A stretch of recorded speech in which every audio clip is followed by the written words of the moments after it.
What do you want? What do you want? You're in business. You're going to end up with something. 100 million different opportunities are going to come at you, and you're going to take something. You're going to end up with something. But what do you want? Let's talk about growing at scale on purpose with Ken Guest next on Purpose Under Pressure. Well, welcome back. My name is Brian, and this is Purpose Under Pressure. It's a podcast about developing sales and leadership success on purpose and under pressure. It's brought to you by the professional sales and leadership training team at Sandler by the Ruby Group. You'll find them in Akron and in Columbus, Ohio. They're in Jacksonville, Florida. They're in Capital Region, New York. They do their work on purpose, so you and your team can represent that way. If you're trying to grow, if you're trying to increase revenue, if you're trying to shrink, if you're trying to get smaller, what are you trying to do in your business? What are your goals? What are your plans? What are your hopes? What are your dreams? It's not going to happen just by showing up. You're going to have a plan. You're going to have some accountability. You're going to have an understanding of where you're trying to go. And I think that's one of the keys that Sandler by the Ruby Group can offer. They'll find out with you. What are you trying to do? What are your tools? Who are you trying to reach? Let's go. And if that sounds right to you, I think you should reach out and connect with Sandler by the Ruby Group. They're online at therubygroup.sandler.com. The Ruby Group, where sales, leadership, and purpose come together. So let's get cooking. We just talked about growing a business. I don't think growing a business is really hard at all. It's hard work. Yes, it's a lot of hours. It's a lot of things that have to go right. But I think if you do a good job, the analogy, if you serve a good burger, people are going to come back and they're going to tell a friend. I think that's the way it works. You'll grow. It's how you grow, how you scale, how you handle the pressure that comes with growth, or choose not to. That becomes the hard part. So I asked Ken Guest to join us. He's a partner and trainer at Sandler by the Ruby Group. He's our guest today on Purpose Under Pressure. He's implementing a 5-year sales strategy in his business there at Sandler by the Ruby Group. And it's eye-opening, the things that they're implementing and the things that they're doing, and maybe even more importantly, why they're doing it. So Ken, it's always a pleasure to have you on the show. Welcome back to Purpose Under Pressure. Thanks for having me, Brian. I always enjoy the time with you. Am I right? Growth isn't hard. It's going to happen if you're doing a decent job. People are going to come to you, but you can do it on purpose, can't you? You can do it with a strategy. Tell me a little bit more about that. Yeah, in 20 years of being part of this business, I've been 15, our company's been 20. We've grown every year but one. Okay. And the only year we didn't grow was COVID. You can grow, and to the title of our podcast here today is We've Grown Without Purpose. If I'm being honest. See? Right? Exactly. So we've grown because we do a good job for clients. They refer us to other clients. We grow. And we're at a time in our life, Mike Jones and myself, where it's like, okay, we got two choices. We can keep doing what we're doing. We're having fun. We're changing lives. We're helping companies. Mm-hmm. And we could keep doing that. And there's nothing wrong with that. That's right. Or we could do it more on purpose. And started, this whole 5-year plan really started with a book I read. And I give a shout out to Dr. Ben Hardy and Blake Erickson that wrote The Science of Scaling. And how do you scale a business like on purpose? On purpose. And reading this book, I'm realizing all these things that they're telling us it's like we're not doing. And how so? What was it telling you that? Give me an example of something you're not doing that it was saying, look, this is what purposeful growth means. So one of the things that, and I've heard this phrase in sales for years, is that if everybody's a prospect, nobody's a prospect, right? And so one of the things that it really suggested is get very clear on who is your client. Who is the right client for you? Who's the one that stays with you forever? What does that look like? And so one of the key things that as I wrote this 5-year sales plan for our business, one of the key things was getting crystal clear on our ICP, or ideal client profile. And what are those factors? And I think we all have that. If you're listening to this podcast or watching it, we all have an ideal client type. And you have to figure out what are those common denominators that make up that ideal client type. In our world of sales and leadership training and coaching and development, it's the revenue size of the company and the number of sales participants that are part of a program, right? But it could be different for everybody. It could be geography, it could be employee headcount, it could be anything. And I think we owe it to ourselves as leaders.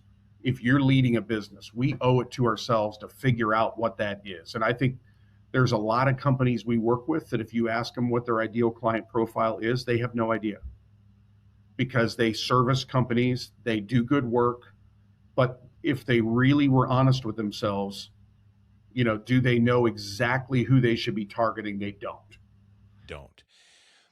But Ken, let me push back a little bit, because that's good for you. You've been in this business. What did you say? 15, 30 years. I mean, you're 15. established, you're growing. So now you can sit back and you can say, okay, let's do it right. Think about those new businesses, though. They're trying to pay the bills and they're trying to hire and they're trying to grow. They're just going to take every business that can come because cash flow and because of all the pressure. Like, is it okay for every business to start this way and to actually maybe even say no to a business if it's not an ICP? They need to have the discipline, and it is the hardest thing, Brian. It is the It hardest. has to be. But when you start to reflect back on your relationships that you have, the ones that you lose, the ones that go away after a short period of time, through no fault of your own necessarily, those don't fit your ICP. So they didn't help your business, did they? No. At the end of the day, they helped you pay the electric bill this month, maybe, but long term, it's not sustainable, and you're not going to grow. So, through reading this book and through a lot of my own reflection and thought with our business, every time we varied from the ICP, those accounts went away. And if you look at the time lost that you spent with those people, the time you invested in to help them, could have been time spent otherwise prospecting to the clients that fit your target. And like I've told our team, if you got 5 or 6 accounts that fit your ideal client profile and you got no's from everybody else that you prospected to, is that more business than you're currently selling or less? And in a lot of cases, it's more. So, and there's all this time we as salespeople and as leaders, we forget the amount of time spent with companies. And I don't mean don't want to help people. That's not my mindset at all. But when you look at that opportunity cost, it's a game changer. So as a new business, my advice as a new business is figure out who is your sweet spot. And that's a moving target, by the way, right? Over time, that can change. But figure out your sweet spot and only go after people that fit in that sweet spot, and everybody else say no to.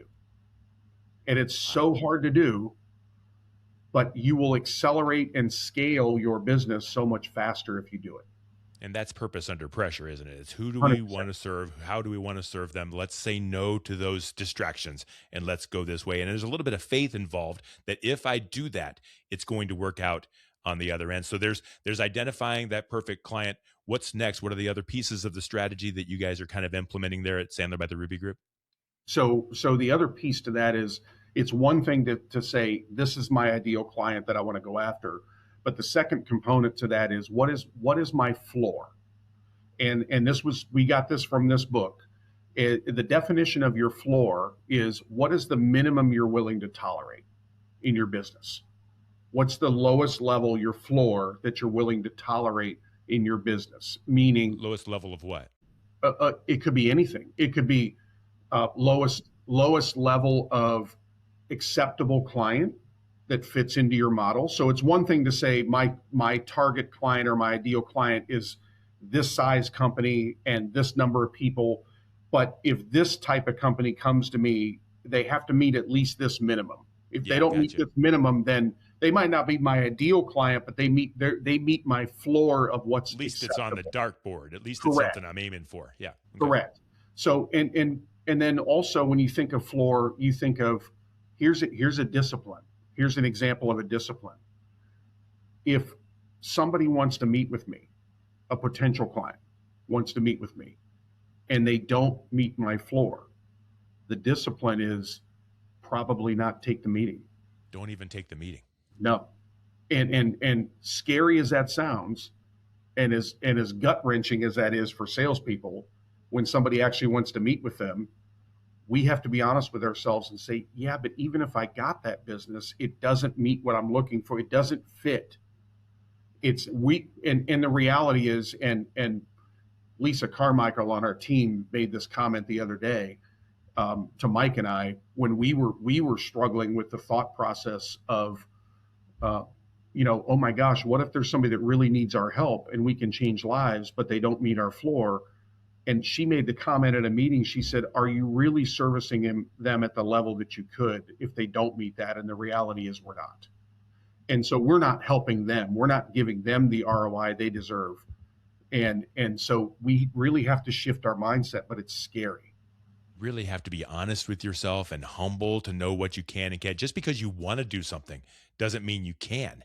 And if you promise somebody something that you ultimately can't deliver, That's you've right. actually done them an injustice. And so to say, I'm sorry, I don't think this is going to be a good fit right from the beginning, you're actually freeing them to go find the good fit. You're freeing yourself to go find another good fit.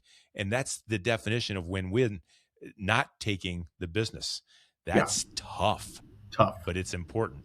Yeah. Can you remember times along the way? How did you learn? Is that something you've learned, or maybe when you read the book that you identified and you and Mike said, remember when we took on this client? Remember what that did to us? Did that process happen? Yeah. So Yeah. so one of the things that I would advise all leaders, and one of the lessons learned for us in 2026, is you have to be absolutely diligent about understanding your metrics of your business. And we knew some of our metrics. I mean, we obviously knew sales goals and quotas and things like that we wanted to achieve. And we're very disciplined, as you've talked about in past podcasts, with accountability and behaviors and things like that. Hmm. What we didn't know, shame on us, but what we didn't know was our account turnover rate. How many accounts were we losing year over year? Your And then why churn kind of thing. year a churn? And why Hmm. did we lose them? And what is our net revenue retention or gross revenue retention? And knowing that level of detail. And if you don't know what that is, I had to look it up, quite honestly. So, how to calculate that and how important that is. But here was the fascinating thing that we learned that really reinforced our belief system that we're not helping people when we take on the wrong type of account, and they're not helping our business either. Is we looked at our churn percentage over the last 3 years, and it was higher than we would have liked.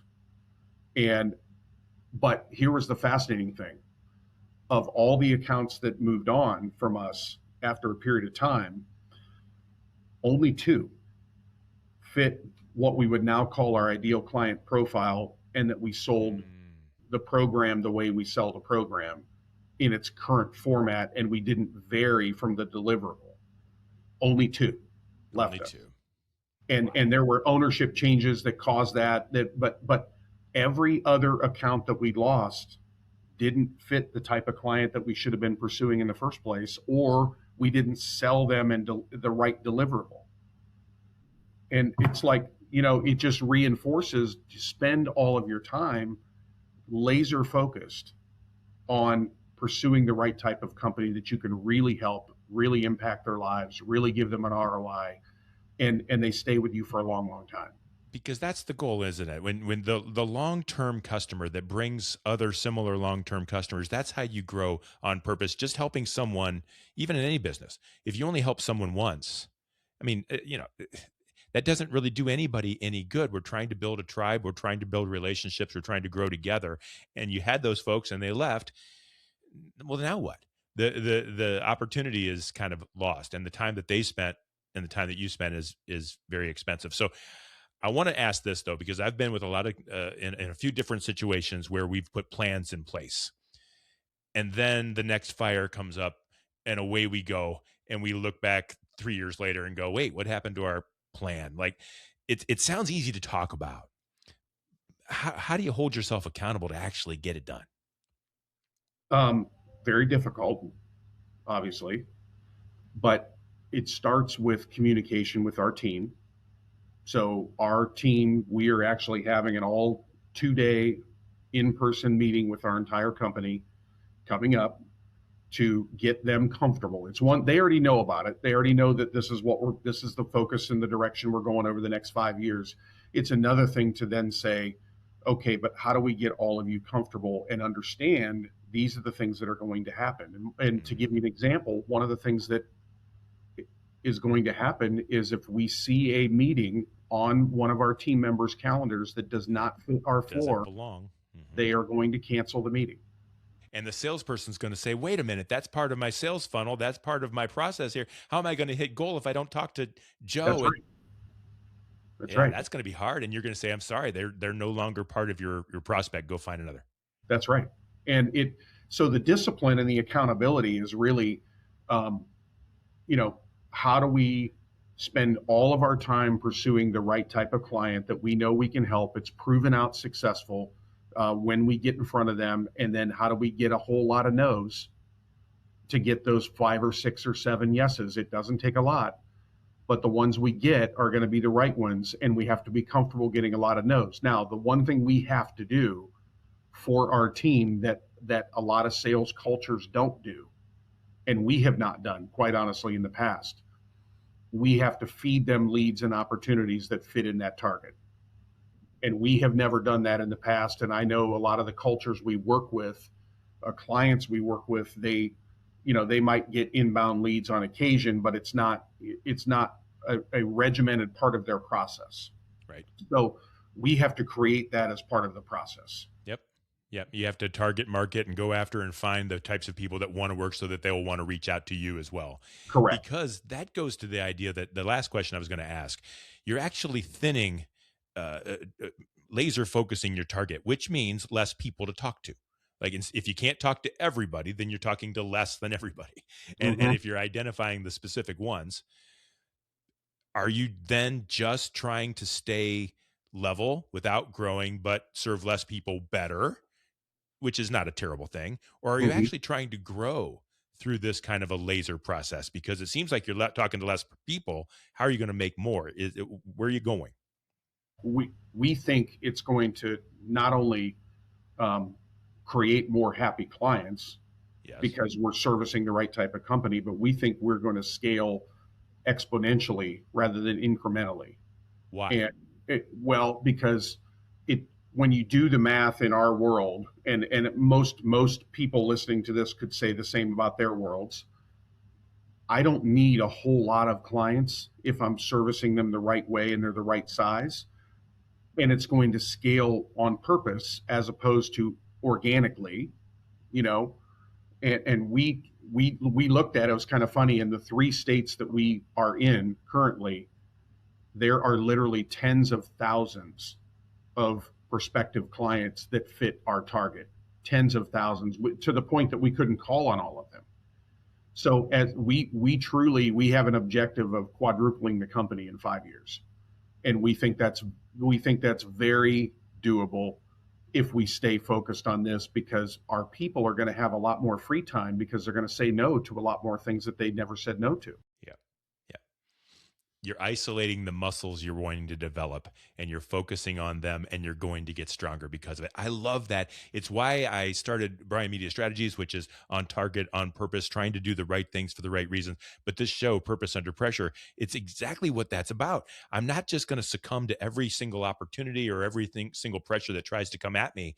I'm going to do things the way I want to do them. And when I do things the way I want to do them, people are going to come out of the woodwork that believe in that and want to do it the same way. That's what you're finding, and that's what you're going after, isn't it, Ken? Yes, 100%. It is. And, back to your title again, this is a whole lot of pressure that we're creating. This is going to create uncomfortableness in our team. But as they start to have successes, and it's like anything else in sales, when we're in the heat of the moment and we're emotionally involved, it's very hard to see the forest through the trees as a salesperson. Especially as a salesperson. Yep. Yes. But when we take a step back and look at it intellectually, and we say, oh my gosh, in the last 3 years, when we focused on the right people, we only lost 2 accounts, that were fit, and everything else we spent all this time with that came and left, we should have never, in retrospect, we should have never been spending that time with them. And when you can put that intellectual hat on and get the emotional hat off, it it's common sense. But it's a lot of pressure, and there's very clear direction and focus as to what we can and can't do going forward. Businesses and organizational leaders that are listening or watching right now, if they wanted something like this for their company, are you helping them with these kinds of things as well? How does that process work? If they wanted to reach out to you, is this something you can help them with? Yeah, we're not. I mean, I know we're part of Sandler training. We're not trainers. We That's a small piece of what we do. Love Uh, that. we really we have to help them. I always say this to everybody: training without real world application is a complete waste of money. And so we have to help them apply it in the real world. We have to help them with their business. We have to help them grow. And if it's this type of strategic thinking that we can help them with, then absolutely they can reach out to us and we can help them with this mindset shift. You'll find Ken on LinkedIn. You'll find Sandler at Sandler by the Ruby Group. It's just an amazing group of people that believe in the same things. And it sounds like now are starting to realize what that is and go after it. And I'm just so proud that this show is part of your organization. And I'm really glad, Ken, that you took the time to kind of share with our listeners and audiences the things that you're doing there at Sandler by the Ruby Group, but also the things that they should be doing in their business. That's what it's all about. So, Ken, thank you so much for being on the show. Thanks for having me, Brian. Always enjoyed the time. See, folks, that's what this is all about. This is all about helping you figure out what's that tiny little thing that's out of sync. What's that thing that you've been growing in spite of? That if you can just isolate that little fly in the ointment, figure that one little thing out, and man, things can just turn on for you, not just for more, but for better. And that's what I want for you. So thank you for being a part of this show. Thanks for being here. Thanks for listening. Thanks for watching. We do it every week, sometimes 3 times a week. And I think that's pretty cool. Sometimes you'll miss a show. If you subscribe, you won't. So go ahead and do that the next time you check us out. You'll find all past episodes of Purpose Under Pressure at brianmediastrategies.com/podcast and wherever you stream your favorite shows. It's brought to you by the Ruby Group, where sales, leadership, and purpose come together. Until next time, no matter how high the pressure gets, just stay on purpose.